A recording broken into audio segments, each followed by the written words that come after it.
Honorable Election Commissioner Dr. Sukhbir Singh Sandhu ji, Honorable Election Commissioner Dr. Vivek Joshi जी,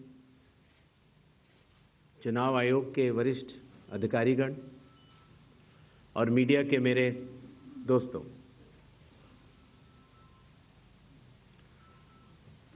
सबसे पहले चुनाव आयोग मतदाताओं के नाम एक संदेश देना चाहता है। भारत के संविधान के अनुरूप भारत का हर नागरिक जो 18 वर्ष की आयु पूरी कर चुका हो, उसे मतदाता अवश्य बनना चाहिए और मतदान भी अवश्य करना चाहिए।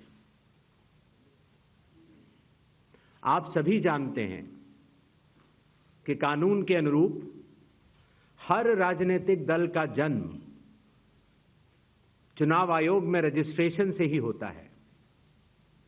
तो फिर चुनाव आयोग उन्हीं राजनीतिक दलों में भेदभाव कैसे कर सकता है?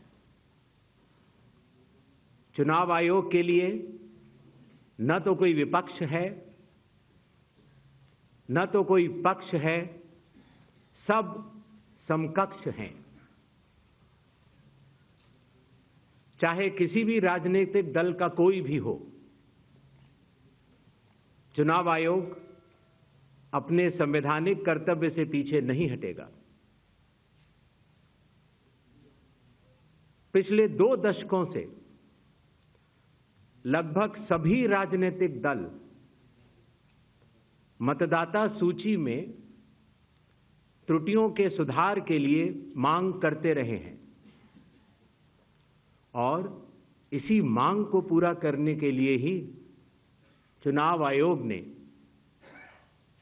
गहन पुनरीक्षण अर्थात स्पेशल इंटेंसिव रिवीजन SIR की शुरुआत बिहार से की है।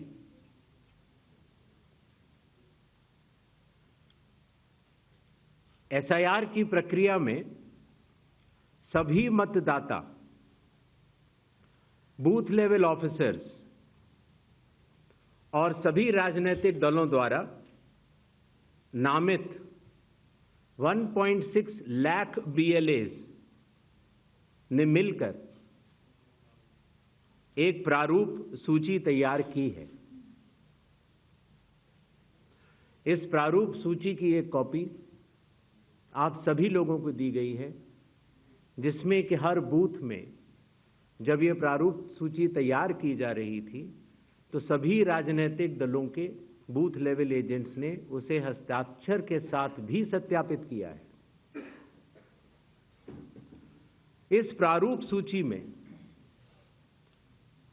त्रुटियां हटाने के लिए एक बार फिर निर्धारित समय परिधि में सभी मतदाता और राजनीतिक दल मिलकर अपना बहुमूल्य योगदान दे रहे हैं। विगत आंकड़ों के अनुसार स्वयं मतदाताओं ने लगभग 28,370 ऐसे क्लेम्स एंड ऑब्जेक्शंस दिए हैं और जो मतदाता 1 जुलाई को 18 वर्ष की आयु पूरी कर चुके हैं या 1 अक्टूबर को 18 वर्ष की आयु पूरे करने वाले हैं, ऐसे 1,03,703 मतदाताओं ने भी अपना आवेदन फॉर्म 6 और डिक्लेरेशन के साथ किया है।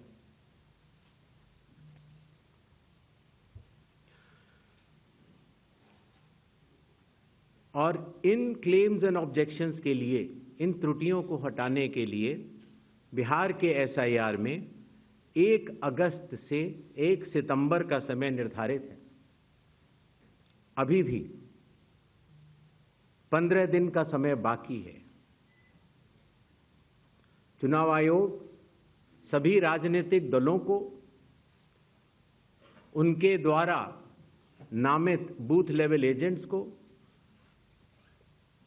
नेशनल लेवल पॉलिटिकल पार्टीज को, स्टेट लेवल पॉलिटिकल पार्टीज को आह्वान करता है कि आने वाले 15 दिनों में जो भी प्रारूप मतदाता सूची उनको दी गई है उसमें अगर कोई भी त्रुटि हो तो उसको प्रिस्क्राइब्ड फॉर्म के तहत जमा करें। चुनाव आयोग के दरवाजे हमेशा सबके लिए समान रूप से खुले हुए हैं। जमीनी स्तर पर सभी मतदाता, सभी राजनीतिक दल और सभी बूथ लेवल ऑफिसर्स मिलकर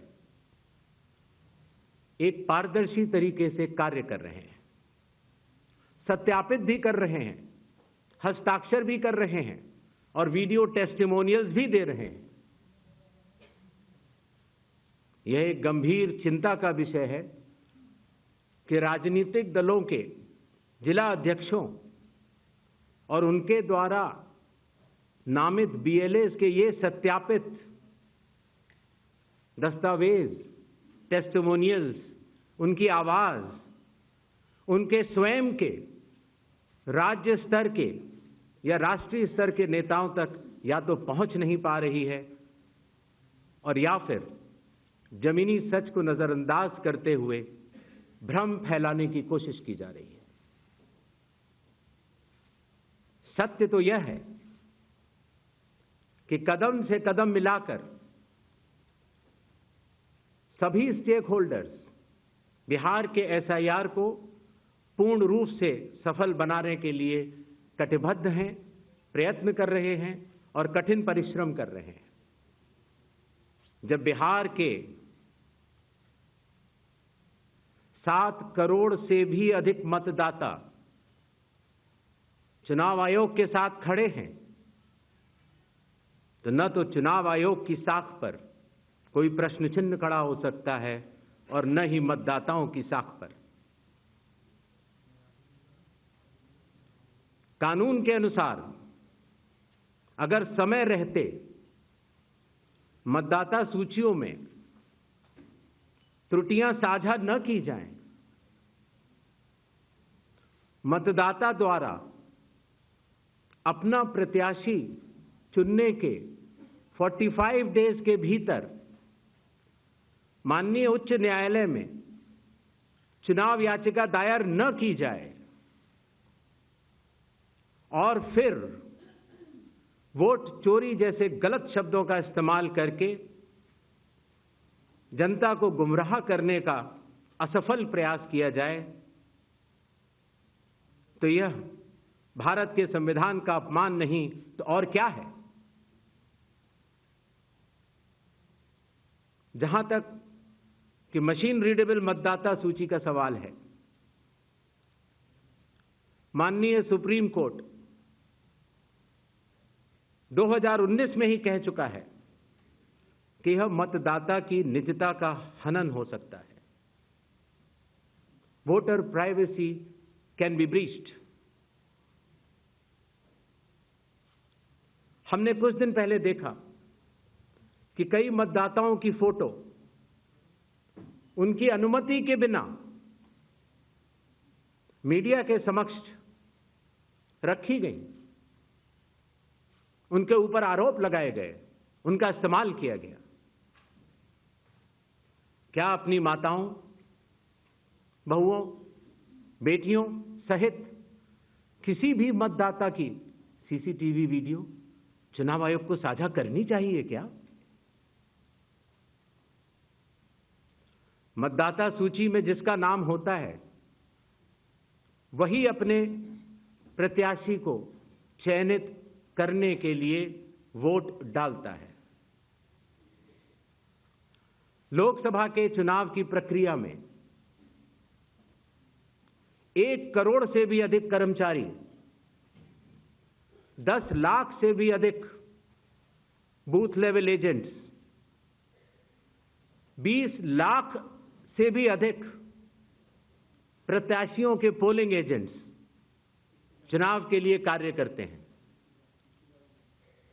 इतने सारे लोगों के समक्ष इतनी पारदर्शी प्रक्रिया में क्या कोई भी मतदाता वोट की चोरी कर सकता है? कुछ मतदाताओं द्वारा दोहरे मतदान के आरोप लगाए गए। सबूत मांगने पर जवाब नहीं मिला। ऐसे मिथ्या आरोपों से न तो चुनाव आयोग डरता है और न ही कोई मतदाता। जब चुनाव आयोग के कंधे पर बंदूक रखकर भारत के मतदाताओं को निशाना बनाकर राजनीति की जा रही हो, तो आज चुनाव आयोग सबको स्पष्ट करना चाहता है कि चुनाव आयोग निडरता के साथ सभी गरीब, अमीर, बुजुर्ग, महिला, युवा सहित सभी वर्गों और सभी धर्मों के मतदाताओं के साथ बिना किसी भेदभाव के चट्टान की तरह खड़ा था, खड़ा है और खड़ा रहेगा। जय हिंद, जय भारत।